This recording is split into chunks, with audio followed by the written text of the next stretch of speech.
Industrial discipline.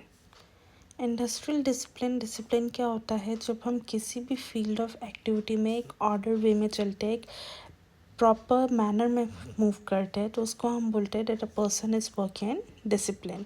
यानी कि जब आप रेगुलर वर्क कर रहे हो बिना कन्फ्यूजन के, एक ऑर्डर में, बिना कुछ केओस क्रिएट किए, तो उसको डिसिप्लिन उस पर कंसिडर किया जाता है। कोई भी इंडस्ट्रियल ऑर्गेनाइजेशन हो, वहाँ पे जिस सिचुएशन में वर्कर्स और एम्प्लॉयज़ रूल्स रेगुलेशंस फॉलो करते हैं, प्रोसीजर्स फॉलो करते हैं और अकॉर्डिंग टू द ऑर्गेनाइजेशन ही वर्क करते हैं, उसको हम बोलते हैं डिसिप्लिन। डिसिप्लिन एक वो फोर्स होता है जो हर इंडिविजुअल या ग्रुप को फोर्स करता है कि वो रूल्स ऑब्जर्व करे, रेगुलेशंस फॉलो करे, प्रोसीजर्स फॉलो करे, जो भी नेसेसिटीज़ है फॉलो करने के लिए, कंपनी के लिए, उन सबको फॉलो करके कंपनी का ऑब्जेक्टिव अटेन करे। कैरेक्टरिस्टिक्स क्या होता है? डिसिप्लिन एक फोर्स है। डिसिप्लिन क्या करता है? फोर्स है, यानी कि वो हर इंडिविजुअल या ग्रुप ऑफ इंडिविजुअल्स या टीम, हर टीम को फोर्स करता है कि वो रूल्स रेगुलेशंस फॉलो करे, ऑर्गेनाइजेशन के जो प्रोसीजर्स फॉलो होते हैं, जो सिस्टम है, हर चीज़ को एक प्रॉपर मैनर में फॉलो करके उसी के अकॉर्डिंग वर्क करे। Then we have discipline is a mental attitude. Discipline mental attitude है, वो हर एम्प्लॉयज़ को ऑर्गेनाइजेशन में इंकरेज करता है कि वो अपने एफर्ट्स को डेडिकेट करे और ऑर्गेनाइजेशन का जो भी ऑब्जेक्टिव और एम है उसको अचीव करे। डिसिप्लिन पॉजिटिव भी होता है, नेगेटिव भी होता है। When employees of an enterprise follow rules, regulations, procedures, they are in a positive discipline. And when they don't follow rules, regulation, they don't work according to the system and procedure, then they have to bear the penalty, and it is called negative discipline. That is not in discipline. Then it have some objectives. Basically, objectives of industrial discipline is that to establish certainty in activities of enterprise. जो भी activities है enterprise की, उस पर certainty हो, acceptance हो employees के among rules, regulation, procedures of enterprise accept कर सके, एक self control nature develop हो employees के among, activities of enterprise smoothly carry. Obvious चीज़ें इन डिसिप्लिन होगा तो डिसिप्लिन में without chaos, without any confusion activities को स्मूथली कैरी किया जाता है। Then to increase the efficiency of enterprise, जो भी हमारा एंटरप्राइज है उसकी एफिशिएंसी इंक्रीज होती है। If you are working in a discipline, it creates a healthy environment in an organisation. Then to get an economy in the activities of enterprise, to develop feeling of responsibility, एक responsibility होती है employees की, उसमें mutual cooperation की feeling develop करना, coordination maintain करना और harmonious relation develop करना labor और management के बीच में। एक industrial discipline होगा, discipline procedure system जब employee follow करता है तो employer और management भी एक harmonious उससे उनके साथ deal करता है। Then we have types of discipline. Either it's positive discipline or negative discipline. Positive discipline जहाँ पे encourage किया जाता है एम्प्लॉय को कि वो बिना फेयर के वर्क करे, मोटिवेट किया जाता है कि वो हर काम को अपने आप करे, रूल्स एंड रेगुलेशंस फॉलो करे, प्रॉपर थिंग सिस्टमैटिक वे में करे, जिससे इफ़ेक्टिव ट्रेनिंग दी जाती है उन्हें कि that they work in a proper systematic manner, और हर इंडिविजुअल को इनेबल किया जाता है कि वो अपने अकॉर्डिंग अपनी सेल्फ उस पर वर्क करे, जिससे कि ग्रुप ऑब्जेक्टिव को अचीव कर सके। तो वो पॉजिटिव डिसिप्लिन होता है when he himself works in a proper systematic way, और उसको एनकरेज किया जाता है, ट्रेन किया जाता है उस पर्पस के लिए। नेगेटिव डिसिप्लिन, ये पेनल्टी और पनिशमेंट उस पर वर्क करता है जहाँ पे कॉपरेशन नहीं है, ठीक है। पेनल्टीज़ होती है अगर आप रूल्स फॉलो नहीं कर रहे हो। कोई भी एम्प्लॉय जो ऑर्गेनाइजेशन में वर्क कर रहा है बट अगेंस्ट रूल्स कर रहा है या उनके सिस्टम को फॉलो नहीं कर रहा है, then he has to pay the penalty, और वो नेगेटिव डिसिप्लिन होता है, that he is not working according to the organisation's ways. Positive discipline क्या करता है, वो इफ़ेक्टिव कोऑपरेशन और कोऑर्डिनेशन मेंटेन करता है। अगर एक प्रॉपर डिसिप्लिन होगा, सिस्टमैटिक वे में आप वर्क कर रहे हो, तो आपस में कोऑपरेशन और कोऑर्डिनेशन बना रहेगा, सुपरविजन और कंट्रोल की नीड ही नहीं होगी। If you are working yourself in a systematic way, आप सिंपल एक प्रोसीजर को फॉलो कर रहे हो। पॉजिटिव डिसिप्लिन के लिए रूल्स और कोड ऑफ डिसिप्लिन को केयरफुली प्रिपेयर होना चाहिए। ऑर्गेनाइजेशन को अपने रूल्स को प्रॉपर वे में फॉलो करवाना चाहिए, एक कन्विंस करना चाहिए एम्प्लॉयज़ को कि वो इन रूल्स को फॉलो करें। जितने भी रूल्स हैं उनको मिनिमम और इजी वे में लिखना चाहिए कि हर किसी को अंडरस्टैंडेबल हो। जो भी वर्क हम एलोकेट कर रहे हैं उसका बर्डन नहीं होना चाहिए एक ही एम्प्लॉय पे, सबको इक्वल उस पर वर्क देना चाहिए, वर्क इजी उस पर देना चाहिए कि वो एफिशिएंटली वर्क कर सके, और टाइम लिमिट भी उन्हीं के उससे देनी चाहिए। Then proper training facilities provide की जाती है एम्प्लॉयज़ को, जिससे कि वो अपनी ड्यूटीज़ को, अपने वर्क को, अपनी रिस्पॉन्सिबिलिटीज़ को बेटर वे में करें। देन मैक्सिमम पॉसिबल फाइनेंशियल और नॉन फाइनेंशियल इंसेंटिव्स, ये एम्प्लॉयज़ को एनकरेज करने के लिए कि वो एक सिस्टमैटिक वे में काम करे, ऑर्गेनाइजेशन के लिए एक एफिशिएंटली वर्क करे, उसके लिए उनको इंसेंटिव्स दिए जाते हैं। Either it may be financial incentives like you are giving them bonus, you are giving them rewards। Non financial कि आप उनकी पोजीशन चेंज कर रहे हो, हायर पोजीशन प्रोवाइड करवा रहे हो, तो ये सारी चीज़ें उनको हेल्प करती है कि वो और अच्छे से वर्क कर सके। Then we have supervisor himself should be discipline. अगर सुपरवाइज़र मैनेजर ही डिसिप्लिन वे में काम नहीं कर रहा है, वो ही अपने आप उससे लगा हुआ है, वो ही प्रोसीजर और सिस्टम को फॉलो नहीं कर रहा है, तो एम्प्लॉयज़ भी कैसे ही फॉलो करेंगे। तो पॉजिटिव डिसिप्लिन मेंटेन करने के लिए सुपरवाइज़र को खुद एक डिसिप्लिन उसमें रहना चाहिए। Then we have negative discipline. Negative discipline क्या होता है, वो एम्प्लॉयज़ जब वर्क नहीं करना चाहते, वो रूल्स फॉलो नहीं करते, रेगुलेशन फॉलो नहीं करते, प्रोसीजर्स को फॉलो नहीं कर रहे और अपने खुद के उस पर वर्क कर रहे हैं, तो उसको हम बोलते हैं नेगेटिव डिसिप्लिन। उससे क्या होता है, एक माइंड में टेरर रहता है क्योंकि डिसिप्लिनरी एक्शन तो फॉलो नहीं हो रहे हैं, ना ही हम एम्प्लॉयज़ को उनको फॉलो करवा रहे हैं, वो अपने अकॉर्डिंग वर्क कर रहे हैं, अपने कंफर्ट जोन में वर्क कर रहे हैं, तो उस केस में वो हेल्प हो सकता है टारगेट्स फॉलो ना करे, जिससे कि हमारा इंडस्ट्री की ग्रोथ लेवल भी रिड्यूस होती है। तो इससे नेगेटिव डिसिप्लिन उसमें लिया जाता है जहाँ पे पेनल्टीज और पनिशमेंट्स दी जाती है। अब हमें पता है we have two types of discipline, either a person is in positive discipline, either a person is in negative discipline.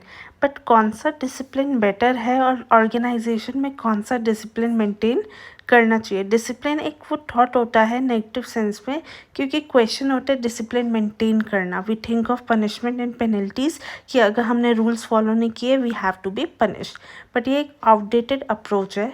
As the time has change, management एक पॉजिटिव अप्रोच बिलीव करता है। वो कहते हैं सारे मेजर्स को अडॉप्ट करना चाहिए, एम्प्लॉयज़ को इंकरेज करना चाहिए, वो जो करना चाहते हैं उन्हें हेल्प करना चाहिए, सपोर्ट करना चाहिए, that they can work according to their choice, according to their thinking, कि वो अपने रूल्स और रेगुलेशंस के अकॉर्डिंग भी वर्क कर सकते हैं। तो इसलिए पॉजिटिव अप्रोच अकेले में ऑब्जेक्टिव्स अचीव करने में, अगर आप रूल्स रेगुलेशंस बहुत ज़्यादा इम्प्लाई करोगे then a person will not feel to work. उनको एक हैप्पी इन्वायरमेंट चाहिए होता है जहाँ पे उनको भी समझा जाए, उनको सुना जाए, उनको हेल्प किया जाए। तो उस चीज़ के लिए नेगेटिव डिसिप्लिन भी मैंडेटरी होता है। तो डिसिप्लिन मेंटेन करने के लिए इंडस्ट्री में दोनों का कॉम्बिनेशन होना चाहिए। एक पर्टिकुलर वे में पॉजिटिव उसको होना चाहिए कि आप रूल्स फॉलो कर रहे हो, सिस्टम में चल रहे हो, प्रोसीजर से चल रहे हो, और नेगेटिव डिसिप्लिन कि जब आप वर्कर्स को हेल्प करो कि वो अपने अकॉर्डिंग वर्क कर सके, अपने नॉलेज को यूज़ कर सके, अपने स्किल्स को अप्लाई कर सके और हेल्प करे, अपने व्यूज़ और आइडियाज़ के अकॉर्डिंग भी वर्क करे। Principles of a sound disciplinary system, जो भी प्रोसीडिंग्स होती है डिसिप्लिनरी एक्शन की, वो कॉन्फिडेंशियल रहनी चाहिए, हर किसी को डिस्क्लोज नहीं होना चाहिए, सिर्फ कंसर्न एम्प्लॉयज़ को होनी चाहिए final decision. Principles of a sound disciplinary system, जो भी प्रोसीडिंग्स होती है डिसिप्लिनरी एक्शन के लिए वो कॉन्फिडेंशियल रहनी चाहिए, गलती से वो डिस्क्लोज नहीं हो जानी चाहिए किसी भी कंसर्न एम्प्लॉय से, या कोई भी जो भी हमारे ऑर्गेनाइजेशन के एम्प्लॉयज़ है वर्क कर रहे हैं उनके पास डिस्क्लोज नहीं होनी चाहिए before arriving at a final decision. Then the employees against whom action is to taken, उन्हें फुल अपॉर्चुनिटी देनी चाहिए कि वो अपनी मिस्टेक के रीज़न को एक्सप्लेन करें, अपना पार्ट भी रखें। डिसिप्लिनरी एक्शन जो भी लिया जाएगा किसी ऑफिसर या सुपरवाइज़र के अगेंस्ट लिया जाएगा तो वो सब ऑर्डिनेट स्टाफ्स को नोन नहीं होना चाहिए। Principles of a sound disciplinary system, जो भी हमारा डिसिप्लिनरी सिस्टम होता है, जो भी डिसिप्लिनरी एक्शंस की प्रोसीडिंग्स होती है वो कॉन्फिडेंशियल रहनी चाहिए, डिस्क्लोज नहीं होनी चाहिए कंसर्न एम्प्लॉयज़ को। However employee against whom we have to take an action, उसको भी डिस्क्लोज नहीं होनी चाहिए फाइनल डिसीजन अराइव होने से पहले। जो भी एम्प्लॉयज़ है जिसके अगेंस्ट डिसिप्लिनरी एक्शन लेना है उसको फुल अपॉर्चुनिटी देनी चाहिए कि वो अपने रीजंस को एक्सप्लेन करे।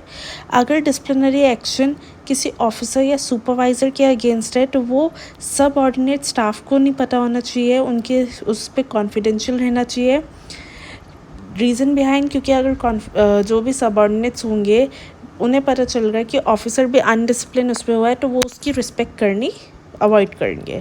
देन जो बिहेवियर ऑफ ऑफिसर होता है एम्प्लॉयज़ के साथ जिसके अगेंस्ट डिसिप्लिनरी एक्शन है उसको नॉर्मल उससे लेना ही चाहिए। Success of disciplinary action depend करता है कि कितना ज़्यादा negative discipline positive discipline convert हुआ। डैट इज़ जो भी एम्प्लॉय है जिसने डिसिप्लिन को अवॉइड किया है, इनडिसिप्लिन उसमें कंडक्ट किया है, तो उसको एक्शंस लेने के बाद उसके अंदर कितने चेंजेस आए और वो कितना डिसिप्लिन उसमें वर्क कर रहा है। सेल्फ इम्पोज डिसिप्लिन एक बेस्ट फॉर्म ऑफ डिसिप्लिन होता है। जो भी मैनेजर्स होते हैं वो सेल्फ इम्पोज फीलिंग्स पे स्ट्रेस करते हैं, डेवलप करते हैं और वर्कर्स के अमंग डिसिप्लिन मेंटेन करते हैं। Then we have indiscipline. Indiscipline क्या होता है? इनडिसिप्लिन वो सिचुएशन है जहाँ पे मैनेजमेंट आपस में वर्कर्स और एम्प्लॉयज़ कॉपरेट करके वर्क नहीं करते हैं। नॉन कॉपरेशन होता है एम्प्लॉयज़ का आपस में, उनका एटीट्यूड फॉल्टी उसमें होते हैं, बिहेवियर भी फॉल्टी उसमें रहता है। तो बेसिकली डिसिप्लिन रिस्पॉन्सिबिलिटी होती है मैनेजमेंट की, डिसिप्लिन वो होता है जो लीडर्स बनाते हैं। तो इनडिसिप्लिन क्या हो जाता है? वो मैनेजरियल के फॉल्ट्स का रिजल्ट होता है। इनडिसिप्लिन फॉल्टी बिहेवियर वर्कर के एटीट्यूड्स, एम्प्लॉयज़ जो एंटरप्राइज में उनका जो एटीट्यूड है उस पर डिपेंड करता है। इनडिसिप्लिन बेसिकली मैनेजमेंट उससे कंसर्न रहता है। Then we have causes of indiscipline. Indiscipline managerial faults का रिजल्ट है। इंपॉर्टेंट कॉज क्या होते हैं? Partiality in behaviour of manager. सबसे पहले जो मैनेजर्स हैं एंटरप्राइज के उन्हें इम्पार्शियल नहीं होना चाहिए। Causes of indiscipline. Indiscipline managerial faults का रिजल्ट है। बेसिकली जो मैनेजर लेवल पे कुछ मिस्टेक्स होती है जिसकी वजह से ऑर्गेनाइजेशन में इनडिसिप्लिन होता है। सबसे पहले partiality in behaviour of managers. जो भी हमारे मैनेजर्स होते हैं एंटरप्राइज के वो पार्शियली बिहेव करते हैं, इम्पार्शियल नहीं होते अपने बिहेवियर में, जिसकी वजह से ऑर्गेनाइजेशन में इनडिसिप्लिन होता है। इनडिसिप्लिन क्या होगा? मैनेजर्स अनड्यू वेटेज देते हैं एम्प्लॉयज़ को, तो वो जो पार्शियलिटी उस पर आ जाते हैं तो इस वजह से वहाँ पे इनडिसिप्लिन कॉज होता है। Faulty decisions of managers. कभी कभार मैनेजर्स रॉन्ग डिसीजन ले लेते हैं एम्प्लॉयज़ के इंटरेस्ट पे रिगार्डिंग प्रमोशन स्पेसिफिकली, तो उससे एम्प्लॉयज़ डिससेटिस्फाई होकर अनडिसिप्लिन बिहेव करते हैं। Lack of effective leadership. Effective leadership एक इम्पॉर्टेंट टूल होता है डिसिप्लिन मेंटेन करने के लिए। जो भी सक्सेसफुल लीडर होगा वो सक्सेसफुल लीडर वही होता है जिसको उसके सारे सबऑर्डिनेट्स अपने आप अपनी खुशी से मर्जी से फॉलो करें। तो जो भी फेथ और कॉपरेशन अपने फॉलोअर्स का विन करता है वो एक सक्सेसफुल लीडर होता है, और वो तब सक्सीड नहीं होता जब उसे सारे फॉलोअर्स का कॉपरेशन मिले। बेसिकली फोर्स उस साथ नहीं, जब वो वॉलंटरली सब उसे फॉलो करें। अगर बाय चांस हमारा जो लीडर है वो इंडस्ट्री में कॉपरेशन के साथ वर्क नहीं कर रहा है तो फिर वो इनडिसिप्लिन कॉज करता है अपने वर्कर्स के।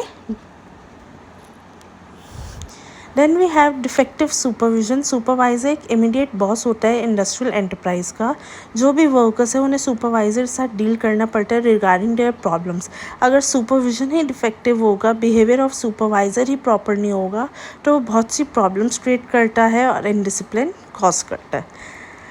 Lack of effective communication, orders और डायरेक्टिव्स जो होते हैं मैनेजमेंट के, वो प्रॉपरली वर्कर्स को अगर कम्युनिकेट ही नहीं किए जा रहे हैं, उनको एक्सप्लेन ही नहीं किए जा रहे हैं, और जो भी हमारे वर्कर्स के ग्रीवेंसेस हैं उनको भी कम्युनिकेट नहीं किया जा रहा है मैनेजमेंट को, तो वो एक गैप कॉज कर देता है मैनेजमेंट लेवल और सबऑर्डिनेट्स लेवल पे, जिसकी वजह से इनडिसिप्लिन कॉज होता है।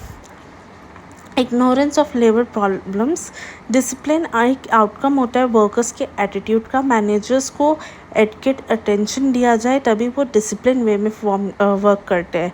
बेसिकली अगर जो भी हमारे वर्कर्स है उनकी प्रॉब्लम्स को नहीं सुना जाएगा, इग्नोर किया जाएगा, तो वो डिसअपॉइंटमेंट और डिससेटिस्फेक्शन उसमें रहेंगे, जिस वजह से वो वर्कर्स इनडिसिप्लिन कॉज करते हैं। Then we have victimisation of employees. कभी कभार मैनेजर और सुपरवाइज़र इल फीलिंग्स डेवलप करते हैं एम्प्लॉयज़ की, उसमें वो एम्प्लॉयज़ को एक्सेसिव बर्डन ऑफ वर्क देते हैं, स्ट्रिक्ट कंट्रोल देते हैं, जिसकी वजह से एम्प्लॉयज़ एक अपोज उसमें चले जाते हैं सुपरवाइज़र के, और वो इनडिसिप्लिन को लीड करते हैं।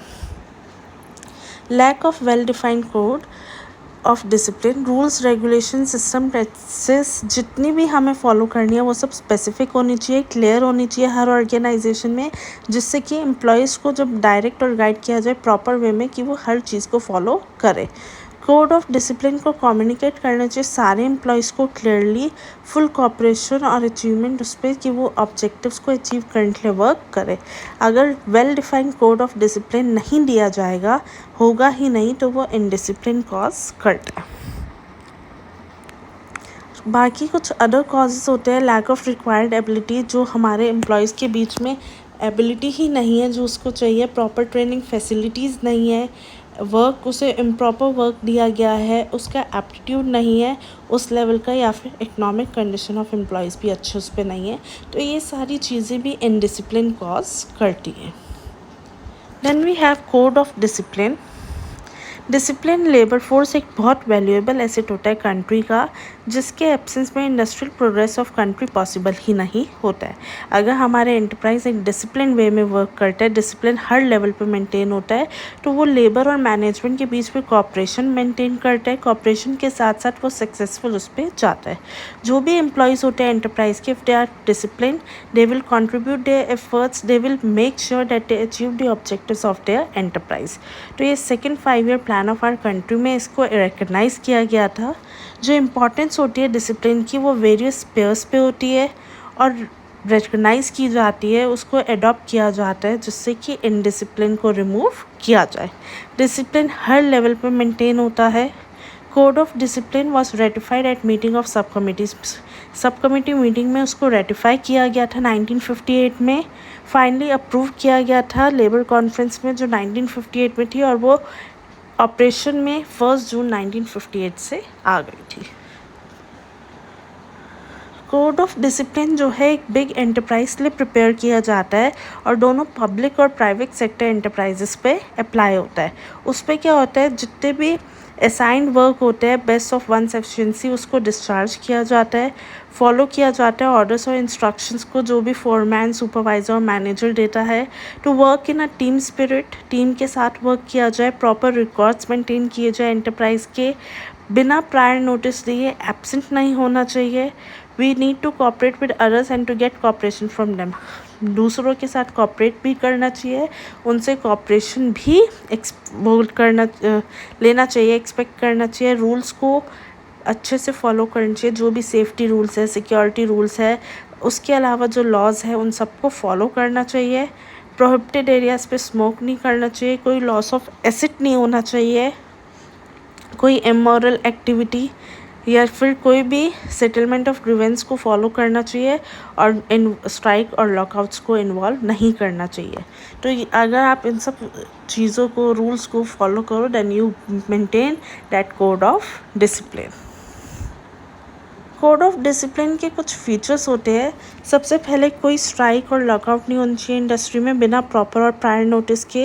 It prohibits activities like intimidation, victimization, violence, इन सबको, coercion, instigation by both parties, इन सबको अवॉइड किया जाता है।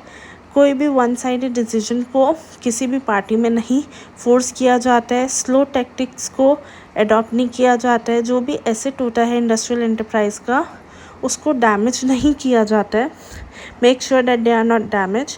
ग्रीवेंस हैंडलिंग प्रोसीजर्स को अडॉप्ट किया जाता है और इम्प्लीमेंट किया जाता है सो दैट जो भी इंडस्ट्रियल ग्रीवेंसेस अकर कर रहे हैं उनको सेटल किया जाए। जो भी बर्डन ऑफ वर्क है एम्प्लॉयज़ की उसमें उसको इंक्रीज़ किया जाता है और उसको अंडर नॉर्म्स ऑफ एग्रीमेंट, जो भी एम्प्लॉयज़ ऑफ वर्कर्स के एग्रीमेंट है, नॉर्म्स है, उसके विद इन ही रखना चाहिए, यानी उससे ज़्यादा। तो जो भी वर्क का बर्डन है एम्प्लॉयज़ को उसको ज़्यादा उस पर इंक्रीज़ नहीं करना चाहिए, लिमिटेड रखना चाहिए according to the norms of agreement. अगर कोई भी ऑफिसर है एंटरप्राइज में जो इंस्टिगेट कर रहा है वर्कर को ऑर्गेनाइजेशन के अगेंस्ट, तो वो भी उसके डिसिप्लिनरी एक्शन को अगेंस्ट है, तो उसके अगेंस्ट भी एक्शंस लेने चाहिए। जितनी भी पॉसिबल फैसिलिटीज़ है उसको प्रोवाइड करना चाहिए एम्प्लॉयर्स को। ग्रोथ ऑफ लेबर यूनियंस लिए unfair practice of labour unions को डिस्करेज करना चाहिए।